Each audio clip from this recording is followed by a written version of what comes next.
Betul, ini kalau si komplotan penipu ini nawarnya itu nggak pakai lama gitu. Langsung deal gitu aja dilihat, kan. betul. Betul. Mungkin harus dipantau dicurigai kenapa kok langsung deal gitu kan, supaya Betul, ya. cepat-cepat suratnya itu di tangan mereka gitu kan. Iya, itu udah berhasil mengantongin berapa? Ratusan miliar katanya. Ngeri. Oke. Ya mungkin dengan harapan kita sharing-sharing seperti ini, tips seperti ini kan Iya. tidak timbul kepada rekan-rekan semuanya yang sudah Iya. di video ini kan. Oke, kita lanjut bahas DP 0%. Kita lanjut bahas DP 0%. Nah, ini yang menarik. yang Program pemerintah yang diklaim bulan depan ya, masih kalau nggak salah ya. Maret ya? Bulan depan Maret itu sampai akhir tahun 2021. Desember. Kalau saya lihat di situs ini untuk DP 0% itu baik kredit pemilikan rumah atau KPR dan kendaraan otomotif itu cuma berlaku sampai akhir 2021. Tapi yang kita bahas di sini yang rumah aja ya. Yang rumah aja ya, karena kan Oke. ya. Oke, gimana? Kalau DP 0%, kalau pendapat saya pribadi gini Mas Rizal,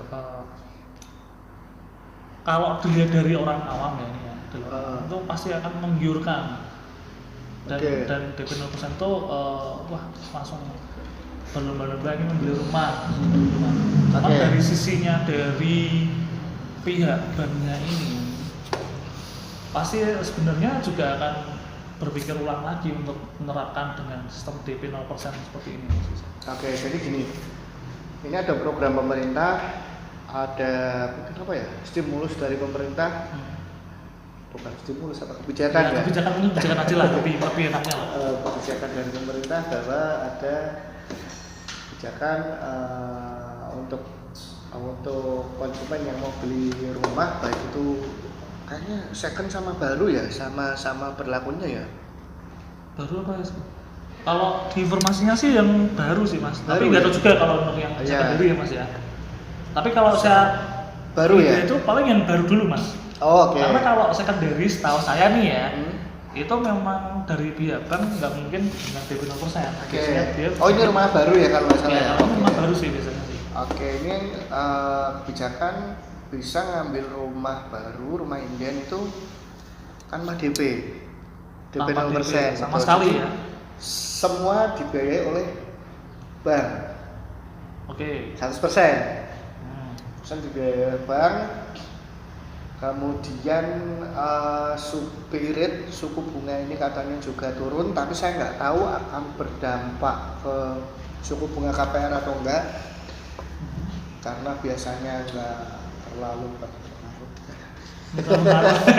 Biasanya. Ya, itu aja lah gitu Mas. Itu terus ya intinya untuk pembelian rumah secara KPR bisa 100% dari bank, DP 0%, tapi ada aturan bank yang bisa mencairkan 100%. Jadi aturan dari pemerintah itu yang NPL dan apa ya? NPF ya. NPL-nya non performing loan. Tidak, kredit macetnya itu tidak lebih dari 5%. Oke. Nah, bank yang NPL-nya lebih dari 5% itu gimana? Itu bisa dibiayai 90%-nya kalau nggak salah. Jadi tetap ada DP 10%, yang bisa dibiayai kan 90%. DP-nya bisa 10%, 5-10% kalau saya nggak salah baca. Ini koreksi jika salah di kolom komentar. Itu NPL yang di atas 5%, itu DP-nya bisa 5-10%. Ini kebijakan dari Maret sampai Desember nanti. Nah, terus ada lagi Mas Bagus, ada lagi kebijakan yang bank bisa mencairkan kredit ke developer itu tanpa bertahap. Berarti setelah proses akad kredit di bank langsung 100%. Dari developer langsung bisa mengklaimkan 100%. Ya, kalau yang saya baca seperti itu. Kan Ya. kalau yang dulu kan Biasanya itu kan tergantung progres bangunannya. ya tergantung kan Betul. kita bilang kan ya tergantung. Progres bangunannya dan tergantung legalitasnya. Oke. Udah jadi apa belum? Baru bisa 100%. Kalau yang ini yang saya baca itu tanpa bertahap. Tapi dengan prinsip kehati-hatian. Manajemen resiko kalau saya bilang ya. Manajemen resiko pastinya. Nggak tahu nanti prakteknya seperti Ya, apa. seperti apa juga. Gitu. Nah, kalau saya mau dengar dulu mengenai kebijakan ini dari pandangannya Mas Bagus. Kalau saya pribadi, justru saya juga mengatakan kalau DP 0% ini sebenarnya saya sebenarnya juga kurang setuju sih Mas. Oke, kenapa? Karena alasan saya begini, oke, kalau misalkan DP 0% diterapkan, satu pasti saya maksudnya nggak pesimis untuk bagi yang mau beli rumah dengan program DP 0% ini. Oke. Cuman kita harus tahu dulu kekuatan finansialnya dulu atau kesiapan dananya atau budgetingnya misalkan gitu. Oke, misalkan saya ambil contoh, ambil sampel beli rumah harga 300 jutaan misalkan. Dengan program DP 0% dengan angsuran per bulannya, saya ambil contoh mungkin 3 juta lah, 3 juta. Oke. 3 juta. Dan pasti dari pihak bank itu pasti ada namanya fixed and cap-nya kan. Fixed rate-nya ya. Fixed rate-nya lah itulah yang 2 tahun misalkan selama 2 tahun langsung 3 juta. Nah, tapi pada saat setelah itu kalau saya bilang itu floating-nya pasti akan meningkat dan itu akan menjadi bunganya berubah ya. Jadi pasti akan berubah kan. Nah, itu apakah kesiapan dananya itu bisa kemampuannya itu memang harus dipikirkan, jangan semerta-merta karena program DP 0% ini terus tidak dipertimbangkan secara finansialnya juga seperti itu. Karena tanpa adanya program ini juga yang susah mengangsur ketika bunga fixnya berubah itu juga banyak ya. Sebenarnya juga saya ada rekan sih di salah satu bank juga gitu kan, saya juga sebenarnya dengan programnya pemerintah yang 0% ini saya juga mau ambil sampel dengan yang sudah yang kemarin yang dengan DP-nya aja, yang dengan pakai DP ya. Sama yang 0 DP itu kita lihatnya kan dari yang DP ya tadi Mas Rizal bilang kan, yang pakai DP aja masih banyak kok yang kekuatan finansialnya itu tidak meng-cover kan. Betul. Dengan DP 0%. Sebenarnya kalau misalkan dikatakan DP 0% bisa apa enggaknya kan itu sebenarnya juga kembali lagi ke pihak calon pembelinya atau customer kan. Apakah nanti kemampuan mengangsurnya memenuhi penghasilannya memenuhi kemampuan mengcover, jangan sampai ya itu tadi saya bilang sudah semangat, sudah menggebu-gebu dengan DP 0% menggiurkan, tapi di tengah jalan jangan sampai lah, kan kita nggak mau juga kan kalau customer itu nanti tiba-tiba kaget, terus ujung-ujungnya yang disalahkan pemerintah, itu kan juga kan. Maksudnya gini, kalau intinya kalau DP 0% tanpa DP itu kan otomatis plafon kreditnya kan justru lebih besar ya. Tinggi ya. Otomatis cicilannya juga pasti lebih tinggi juga. Nah, itu nanti mungkin ketika bunga sedang di masa fixed rate, bunga di bawah 10% ya, 7%, 6%, 8%, mungkin debitur itu masih mampu mengangsur. Benar sih. Ya, masih mampu. Nanti ketika kembali ke bunga normal, rate-nya itu kan. Betul, 12%, 13%, otomatis cicilannya juga ikut naik. Lumayan signifikan. Nah, itu kadang yang membuat orang pada akhirnya akan kesulitan mengangsur. Nah, itu ujung-ujungnya ya NPL Bank mungkin akan naik. Ya, non-performing loan-nya juga akan melonjak juga. Itu. Jadi kredit macetnya juga mungkin ya. Ini masih mungkin, ini analisa saya pribadi, mungkin juga akan bertambah. Gitu karena gini Mas Bagus. Salah satu screening dari bank bahwa ini layak diajukan kredit atau tidak itu, setahu saya sih dari besaran DP yang dia bayar juga. Artinya semakin banyak, semakin besar DP yang akan dia bayar ke penjual atau ke developer. Artinya bank itu mungkin memiliki analisa bahwa dia ini bayar DP itu sekian aja mampu kok. Pasti untuk mengangsur dia juga akan mampu gitu. Tapi ini kembali lagi ke penghasilan ya. Gitu.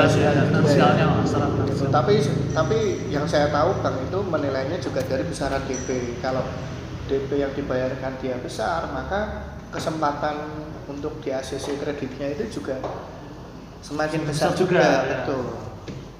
Dibandingkan yang DP-nya kecil seperti itu. Tapi mungkin secara penjualan nanti mungkin akan banyak gitu kan. Ya, karena orang kan pasti wah DP 0% ambil rumah gitu. Nah, ini mungkin kembali lagi. Ya. Betul.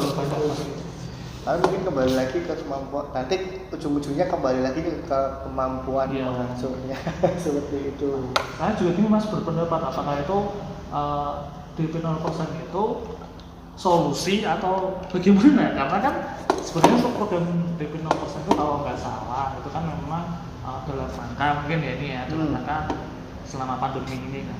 Ya. Karena juga di sini juga dari Kepala BI pun mengatakan bahwa itu memang programnya dari bulan Maret sampai di akhir. Oke, karena ada pandemi ini mungkin ya. Oke, jadi saya mau ngomong apa tadi? Jadi mungkin program karena pandemi ini. Pertanyaannya tadi apakah solusi? Kalau analisa saya, pendapat saya pribadi, sebenarnya dengan adanya kebijakan ini mungkin bank akan tetap melakukan kehati-hatian ya Mas Bagus untuk manajemen resikonya, karena tidak akan serta-merta langsung memberikan kredit 0% itu, karena akan tetap dinilai dari penghasilannya. Dan bank nggak mau dong asal ngasih kredit tapi ujung-ujungnya macet kan juga nggak mau semakin melonjak malahan. Ya, karena untuk menjual properti yang macet itu juga tidak mudah gitu. Itu seperti itulah. Kalau saya pribadi, saya lebih condong itu jika mungkin kebijakannya lebih ke apa ya, ke biaya kayak KPR gitu. Jadi kayak pengurangan BPHTB misalkan, keringanan BPHTB, keringanan keringanan biaya KPR. Itu kan nominalnya lumayan Mas Agus. Iya. Gitu. Keringanan biaya KPR, terus mungkin biaya notaris ada ya, bukan biaya notaris ya. Biaya lain itu yang mungkin diringankan gitu, mungkin biaya provisi, biaya appraisal mungkin. Appraisal nggak ada ya kalau dari pihak pengembang. Ya biaya KPR, terus mungkin ada komponen-komponen kayak BPHTB, seperti itu sih yang mungkin dikasih keringanan. Karena memang dari beberapa yang saya lihat juga Mas, beberapa calon customer saya juga dulu tuh pernah ketika sudah, karena gini Mas, kadang kan tipikal orang customer itu kan banyak ya, macam-macam gitu. Kadang kan taunya tuh beli rumah tuh cuma langsung aja. Oh iya, sama biaya gitu. PPN. Nah, PPN itu juga besar loh Mas. Nah, gitu kan. 1% kan. Nah, itu kalau ada keringanan biaya PPN itu saya rasa akan sangat membantu. PPN sama BPHTB. Nah, itu karena calon customer saya itu taunya cuma ya udah beli rumah tuh cuma langsung aja, tapi dia belum tahu secara signifikan itu kalau ada biaya lain-lainnya gitu kan. Taunya udah aku ternyata ada biaya lain. Nah, itu yang kadang tuh nggak diketahui gitu loh Mas. Jadi kalau saya simpulkan gini, sebenarnya kalau kebijakan DP 0% pun toh ujung-ujungnya tetap bayar biaya lain-lain sih. Nah itu loh.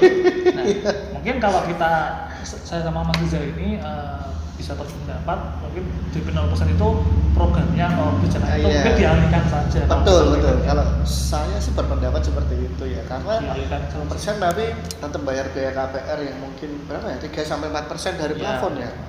3-4% dari plafon kredit, kemudian BPHTB yang dari harga dikurangi PPN kurang 60 juta kali 5%, banyak itu Mas Bagus. Biaya PPN yang 10% dari 10%. Harga tuh. Nah ini kalau saya sih lebih ke situ ya, mungkin dialihkan ke situ lebih tepat ke sasarannya kan gitu. Kalau saya seperti itu sih. Tapi saya yakin Bang akan tetap selektif ya. Lebih gitu. Karena kalau di Amerika setahu saya kredit macet itu yang menyebabkan krisis juga sih tahun 2000 berapa 2008 atau 2010. Berarti impact-nya juga luar biasa ya. Impact-nya besar.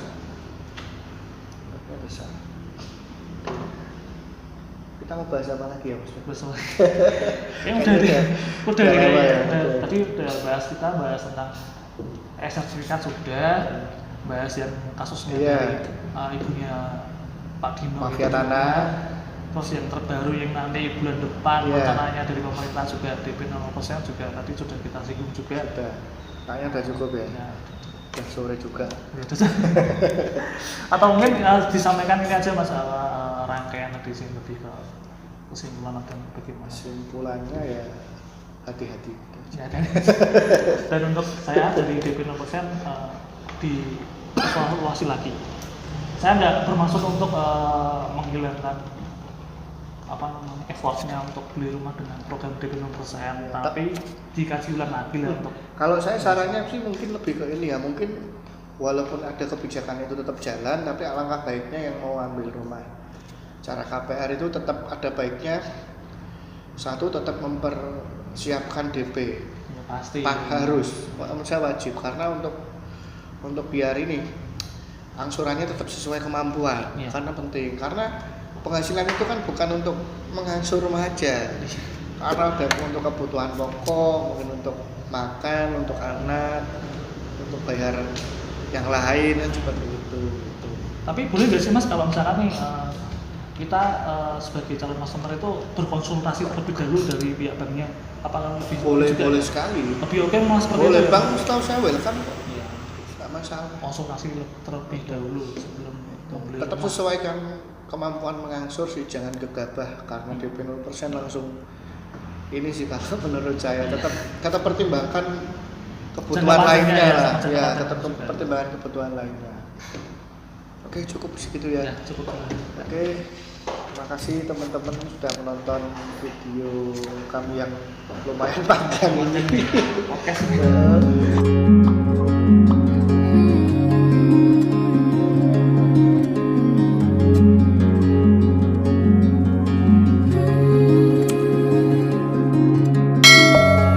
Within, here we go, but somehow I'm caught in the middle. Is this the end before we've even begun?